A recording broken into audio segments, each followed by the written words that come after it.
Morning student. मैं आज class 4 को हिंदी लिटरेचर का पीपल का पवित्र पेड़ चैप्टर 7 वो पढ़ा रही हूँ। आप लोग ध्यान से सुनिएगा। पहले अपना बुक कॉपी निकाल लीजिए, इसको कहानी को पढ़िए। मैं जो पढ़ाऊँगी उसके बाद आप लोग पढ़ेंगे।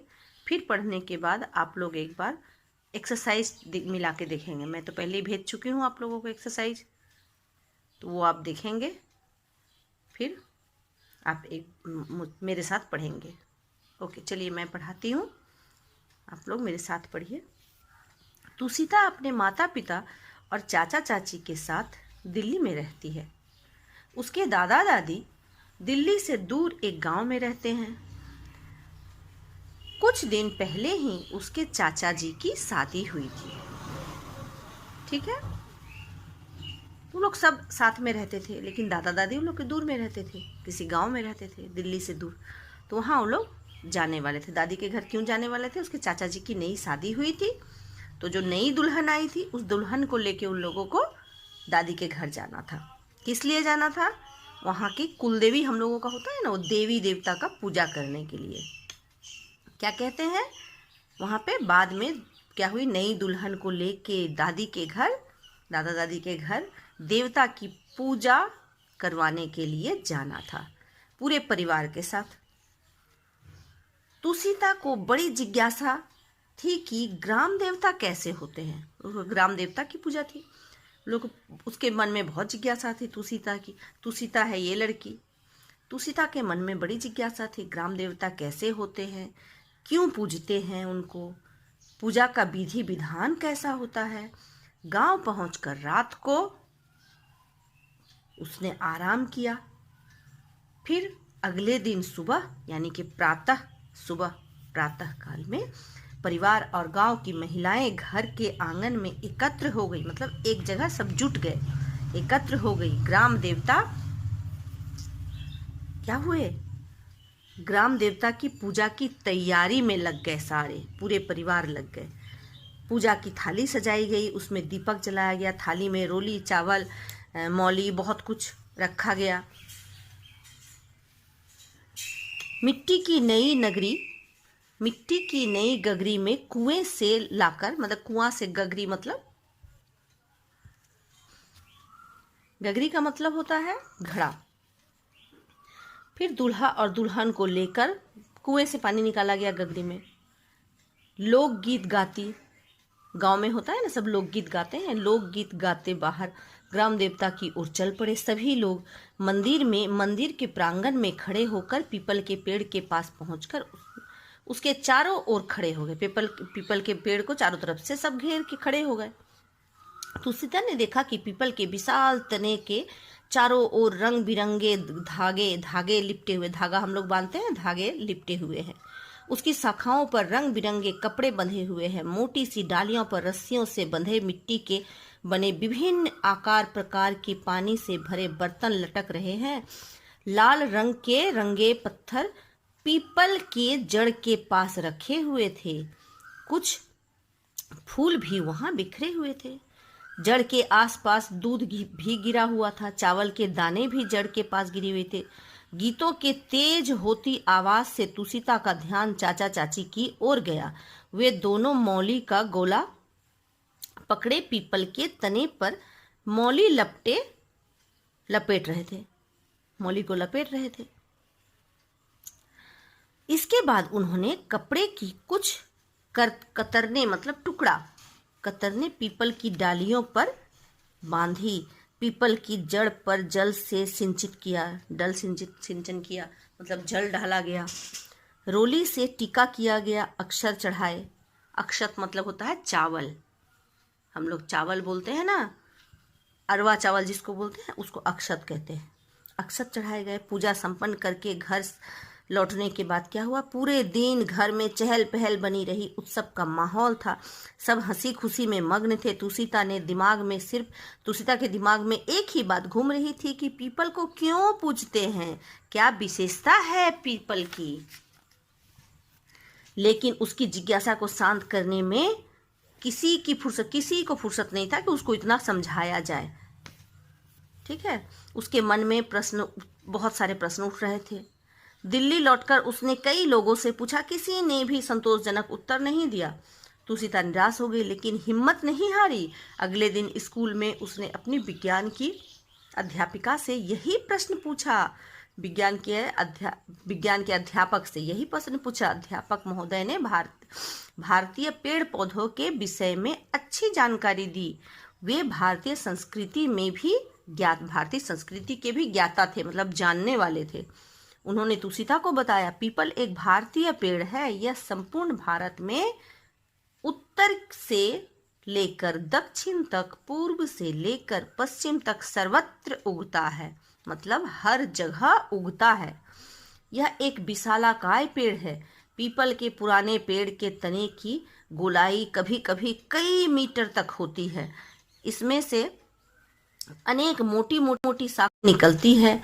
इनमें लगी पीपल की शाखाओं में लगे पत्ते जरा सी हवा चलते ही डोलने लगते हैं, इसलिए इसका नाम चलपत्र, इस पत्ते का नाम क्या है? चलपत्र भी है।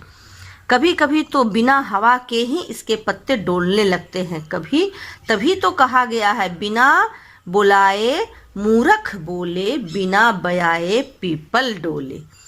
ठीक है, मूर्ख कभी भी बोल देता है और पीपल का पत्ता कभी भी डोल देता है। और पीपल पास सरिसर मत मंडोला। पीपल के पत्ते गोल होते हैं। इसका अगला भाग नुकीला व लंबा होता है। फरवरी मार्च में ग्रीष्म के आगमन से पूर्व इसके सारे पत्ते झड़ जाते हैं। कुछ दिन बाद पूरा पेड़ तांबाई रंग की कोमल कोपलों से भर जाती है। तांबाई रंग की कोपलें धीरे धीरे हरे रंग के पत्ते में बदल जाती है। आप जैसे बच्चे इन कोपलों से पीपनी यानी कि एक बजाने का चीज होता है, पीपनी बनाकर मुंह से बजाते हैं। पीपनी में बोली ना, बजाने का एक चीज होता है, से बनाकर मुंह से बजाते हैं। इससे पी पी की आवाज निकलती है। पीपल के पुराने पत्तों को कई दिनों तक पानी में रखने से इसका रंग क्या होता है? इसका हरा भाग गलकर अलग हो जाता है और नसों का जालीदार सफेद सुंदर पत्ता निकल आता है। मतलब बहुत सुंदर एकदम नक्शा हम लोग बनाते हैं ना, उस तरह का जालीदार पत्ता निकल आता है। इस जालीदार पत्ते को सुखाकर चित्र के रूप में सुंदर सुंदर चित्र बनाया जाता है। पीपल गुलर परिवार का पेड़ है। कौन सा परिवार का पेड़ है? गुलर परिवार का पेड़ है। इस पर छोटे छोटे फल आते हैं। इन्हीं गुलड़ी बोलते हैं, उसको कहते हैं। पीपल के फल को क्या बोलते हैं? गुलड़ी बोलते हैं। एक गुलड़ी में बहुत से बीज होते हैं। पक्षी इन्हें बड़े चाव से खाते हैं। इन्हें खाकर पक्षी जो भी बीट करते हैं उसमें बीज ज्यों के त्यों निकल आते हैं। इस तरह पक्षी पीपल के बीजों को दूर दूर तक बिखेर देते हैं। ये बीज छत पर, दीवार पर, दरार पे कहीं भी गिर जाते हैं, वहाँ पीपल का पौधा उग जाता है। दूसरे पेड़ों की कोठरी में बीज गिर जाते हैं और वहाँ से नया पौधा उग जाता है। धीरे धीरे पीपल का पेड़ बड़ा होता है और पीपल मूल इसका नष्ट नहीं होता है। मूल मतलब इसका जड़ नष्ट नहीं होता है।